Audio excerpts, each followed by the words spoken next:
জি 24 ঘন্টায় স্বাগত আপনাদের সঙ্গে আমি শুভদীপ। ভারতের মিডনাইট স্ট্রাইক, দিশেহারা হতভম্ব পাকিস্তান, লন্ডভন্ড একের পর এক জঙ্গিদের আতুর ঘর। রাত 1:05 থেকে রাত 1:30। মাত্র 25 মিনিটে পাকিস্তান এবং পাক অধিকৃত কাশ্মীরের 9টি জায়গায় একযোগে হানা ভারতের। পাক পাঞ্জাবের বাহওয়ালপুর, মুরিদকে, শিয়ালকোট, কোটলি আর পাক অধিকৃত কাশ্মীরের মুজাফফরাবাদ, গুলপুর, ভিমবের, চাকামরু এবং বাগ নিখুঁত নির্ভুল নিশানায় পরপর মিসাইল আঘাতে তছনছ জঙ্গিদের চারণভূমি। তবে একটা বিষয় এবার নজর কেড়েছে, তা হলো বালাকোট থেকে শিক্ষা। কেন বলছি কারণ বালাকোট অপারেশনের সময় ন্যারেটিভ গেমে পিছিয়ে পড়েছিল নয়াদিল্লি।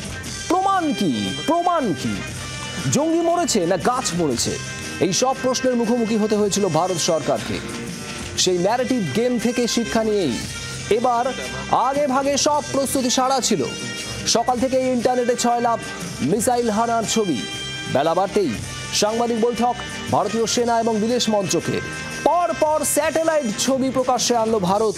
গোটা বিশ্বকে ভারতের বার্তা, সন্ত্রাসবাদ মোকাবিলায় জিরো টলারেন্স নয়াদিল্লির। ভারতের বর্ণনা পরিচয়।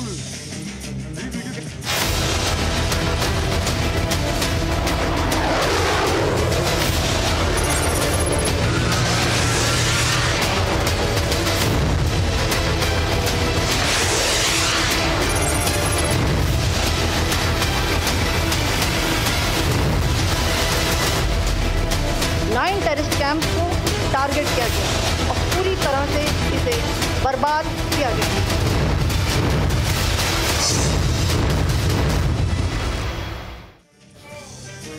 চ্যালেঞ্জ একাধিক ছিল। দেশবাসীর প্রত্যাশা মিটিয়ে কড়া প্রত্যাঘাতের চ্যালেঞ্জ। আর প্রত্যাঘাত করলেই তো শুধু হবে না, সেই প্রত্যাঘাত হতে হবে নিখুঁত নির্ভুল লক্ষ্যে। আর তার থেকেও বড় চ্যালেঞ্জ, প্রত্যাঘাতের পর পাকিস্তানের কোনো পাল্টা ন্যারেশনকে নস্যাৎ করা।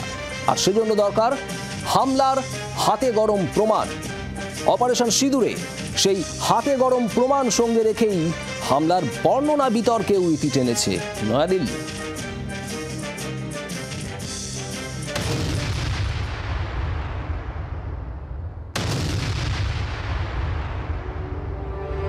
দু 2019 ফেব্রুয়ারি পুলওয়ামায় সিআরপিএফ কনভয় জৈশ-ই-মোহাম্মদের হামলার কয়েকদিন পর ভোর রাতে পাকিস্তানের বালাকোটে এয়ার স্ট্রাইক করে ভারতীয় বায়ুসেনা।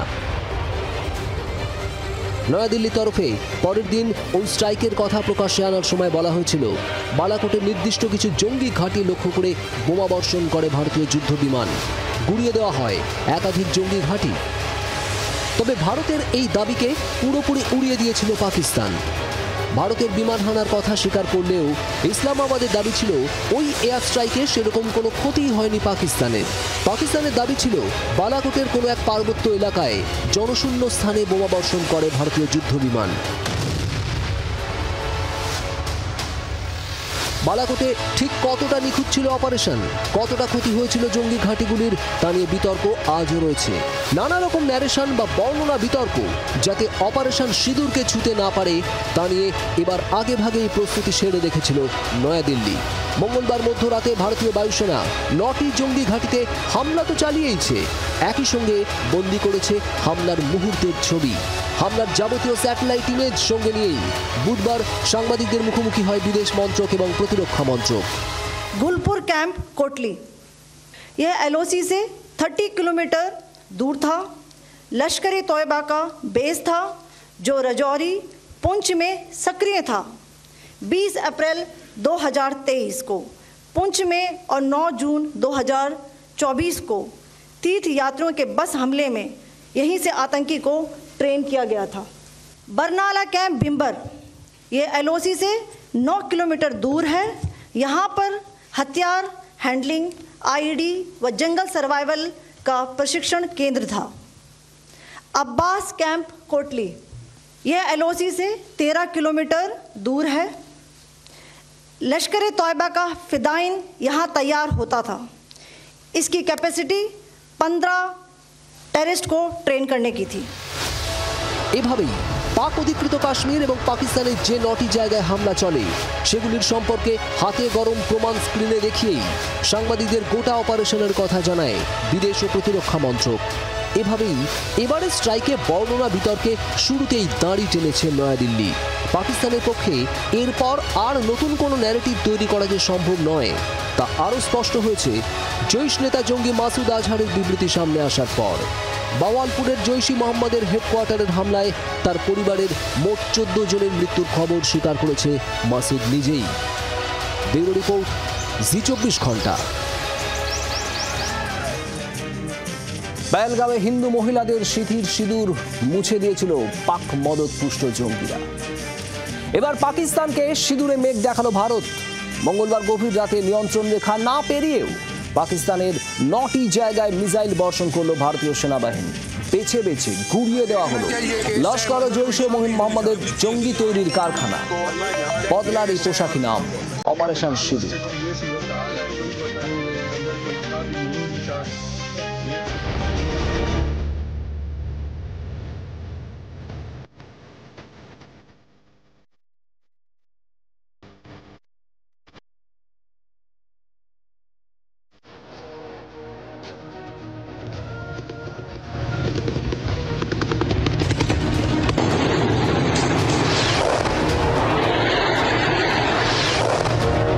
পহেলগাঁও হামলার পর থেকেই ক্ষোভে ফুঁসছিল দেশ। পাকিস্তানের বিরুদ্ধে জোরালো হচ্ছিল বদলার দাবি। মঙ্গলবার মাঝরাতে প্রত্যাঘাত করল ভারত।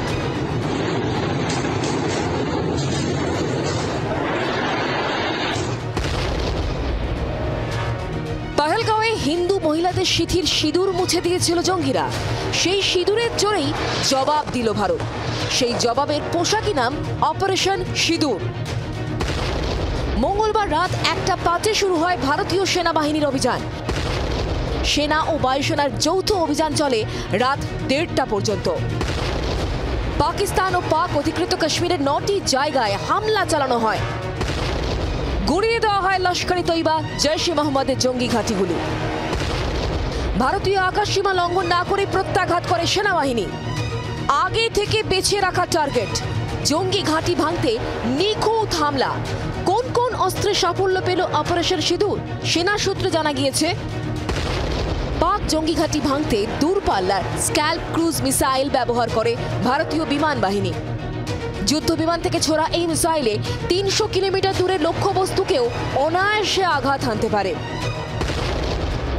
জঙ্গিদের শক্তিশালী বাংকার ও বহুতলে আঘাত হানতে ব্যবহার করা হয় হ্যামার মিসাইল। এর পাশাপাশি অপারেশন সিঁদুরে কামিকাজে ড্রোনও ব্যবহার করে ভারতীয় সেনা।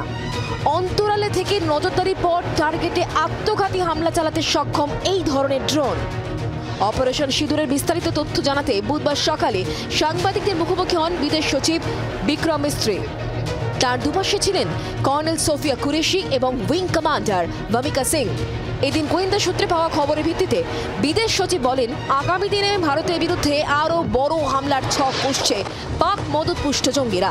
তার মোকাবিলায় বেছে বেছে জঙ্গি তৈরির কারখানাগুলোর প্রত্যাঘাত করেছে সেনাবাহিনী। ये कार्यवाही नपीतुली, नॉन एस्केलेटरी, आनुपातिक और जिम्मेदारीपूर्ण है। ये आतंकवाद की इंफ्रास्ट्रक्चर को समाप्त करने और भारत में भेजे जाने वाले संभावित आतंकवादियों को अक्षम बनाने पर केंद्रित है। পহেলগাঁও হামলার পর ভারতের প্রত্যাঘাত ছিল সময়ের অপেক্ষা। মাঝরাতের লগ্নে সিঁদুর দান করল সেনাবাহিনী। নিরীহ পর্যটকদের সিঁদুরের বদলা নেওয়া হলো জঙ্গিদের রক্তে। ব্যুরো রিপোর্ট, জি24 ঘন্টা।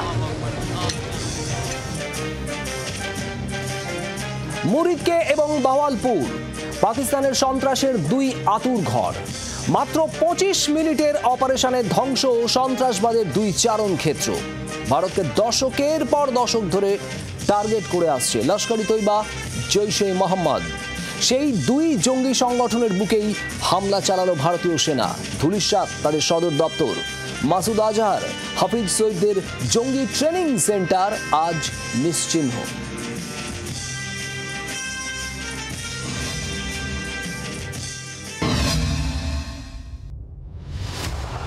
অপারেশন সিঁদুর, ভারতের মিডনাইট এয়ার স্ট্রাইক, যে প্রত্যাঘাতের জন্য অপেক্ষা করছিল গোটা দেশ, অবশেষে সেই প্রত্যাঘাতই হলো।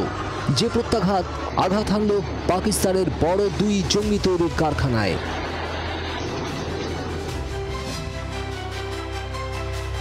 লস্করি তৈবার জন্ম যেখানে, 26/11 মতো হামলার ব্লুপ্রিন্ট তৈরি যেখানে, কাসাবদের প্রশিক্ষণ হয়েছিল মুরিদকে যে কমপ্লেক্সে, তা আজ নিশ্চিহ্ন। रात को 12:45 का टाइम था तो हम सोए हुए थे। एक ड्रोन आया और सीधा वो उसकी थोड़ी सी हाइट ऊपर थी। उसके बाद 3 ड्रोन आए हैं, वो तीनों का ताकुब मस्जिद थी, उन्होंने मस्जिद पर हमला किया, जिससे मस्जिद का सेन, मस्जिद के आगे एडमिनिस्ट्रेटिव ऑफिस और उसके आगे मस्जिद की छत वो सारी तबाह हो गई थी। और एक अफराद था, वो अपनी ड्यूटी पे छत पे बैठा हुआ था, वो इसके शहीद हो गया। কেন মুরিদকে তেহানা? পাকিস্তানের পাঞ্জাব প্রদেশের মুরিদকে শহর লাহোর থেকে প্রায় 40 কিলোমিটার দূরে অবস্থিত। লস্করি তৈবার হেডকোয়ার্টার, লস্কর জঙ্গিদের প্রশিক্ষণ কেন্দ্র। 200 একর জমিতে ছিল জঙ্গি তৈরির কারখানা, পোশাকি নাম মার্কাজি তৈবা। মুম্বাই হামলার ছক কষা হয়েছিল এখানেই। কাসাবদের প্রশিক্ষণও মুরিদকেতেই। এখান থেকেই যাবতীয় সন্ত্রাসী কাজকর্ম চালাতো হাফিজ সঈদ। শুধু মুরিদকে নয়, ধুলোয় মিশিয়ে দেওয়া হয়েছে সন্ত্রাসের আরও এক আতুর ঘরকে।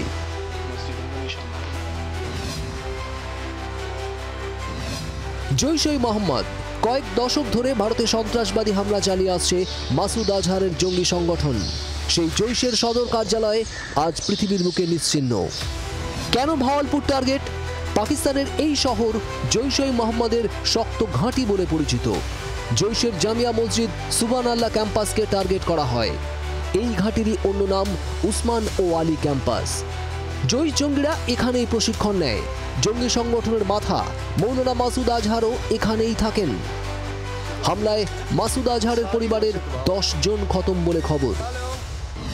সূত্রের খবর, পরিবারের 10 জনের মৃত্যুতে হাহাকার ভারতের মোস্ট ওয়ান্টেড মাসুদ আজহারের। ভারতকে ফল ভুগতে হবে বলে হুমকিও দিয়েছে মাসুদ। সূত্রের খবর, মাসুদকে আগে ভাগেই সেফ হাউসে নিয়ে গিয়েছিল পাকিস্তানের সেনা, তাই এ যাত্রায় বেঁচে গিয়েছে জৈশ-ই মোহাম্মদ প্রধান। 1999 সালে কান্দাহার বিমান হাইজ্যাকের কারণে মাসুদ আজহারকে ছাড়তে হয়েছিল ভারতকে। তারপর থেকেই পরপর জঙ্গি হানায় মাসুদ আজহারকে ছাড়ার মূল্য চোকাতে হয়েছে ভারতকে। সেই মাসুদ আজহারের ডেরায় মিসাইল থেকে বদলা নিল ভারত। ব্যুরো রিপোর্ট, জি24 ঘন্টা। প্রত্যাঘাতের ভয়ে গত 2 সপ্তাহ ধরে কাঁপছিল ইসলামাবাদ। বিশ্বের সব দেশের কাছে গিয়ে বলছিল ভারতকে আটকান। এমনকি পাকিস্তানের ছোট বড় সব মন্ত্রী ভারতকে পরমাণু হামলার হুমকি দিচ্ছিল। কিন্তু কথায় আছে না, ফাঁকা কলসির আওয়াজ বেশি। পাকিস্তানেরও সেই অবস্থা। ভারত মিডনাইট স্ট্রাইকে 9 জঙ্গি ঘাঁটি গুঁড়িয়ে দিয়েছে। ভারত স্পষ্ট করে দিয়েছে, পাকিস্তান হামলা চালালে আরও বড় আকারে জবাব দিতে তৈরি নয়াদিল্লি। এমন পরিস্থিতিতে পাক প্রতিরক্ষা মন্ত্রীর ইউটার্ন। তার কথায়, ভারত যদি থামে তাহলে ইসলামাবাদও আর বাড়াবে না।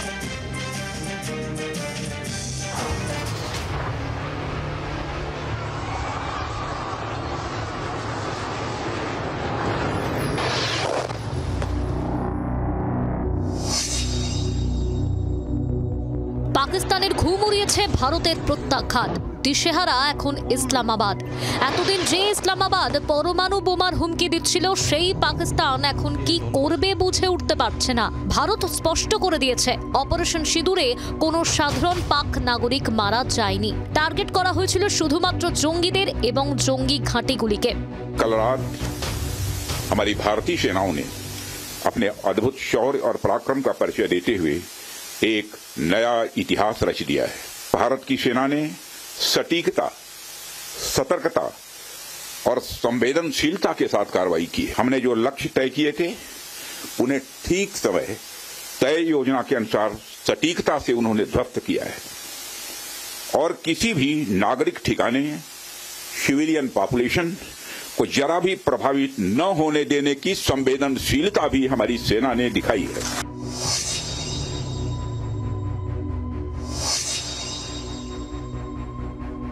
ভারত স্পষ্ট করে দিয়েছে পাকিস্তান কোনো রকম মিস অ্যাডভেঞ্চার করলে তার ফল আরও মারাত্মক হবে।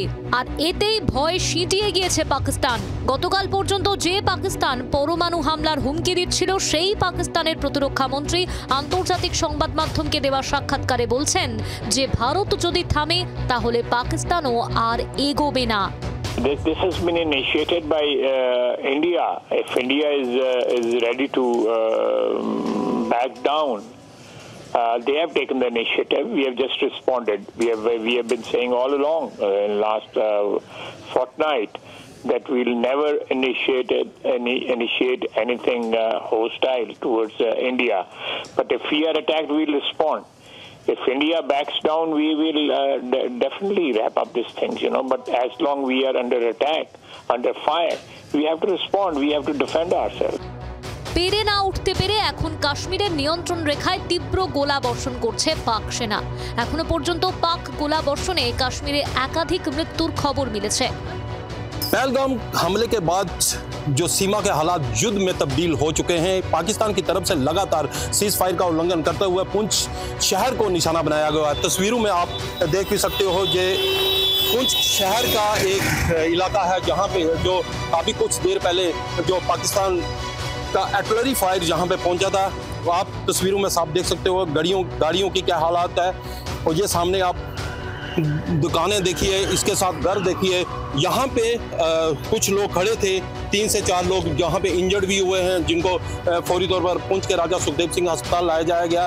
ये तस्वीर खुद गवाह है जो पाकिस्तान की तरफ से नापाक हरकत की गई है। पाकिस्तान की तरफ से जो बीती रात से लगातार शेलिंग की जा रही है, लेकिन सुबह तकरीबन 7:30 बजे के बाद पुंछ शहर को जब निशाना बनाना शुरू किया, और अभी तक वो पाकिस्तान की तरफ से शेलिंग पुंछ शहर में ही हो रही है।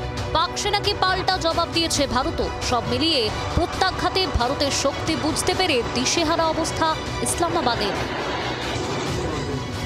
ব্যুরো রিপোর্ট, জি 24 ঘন্টা।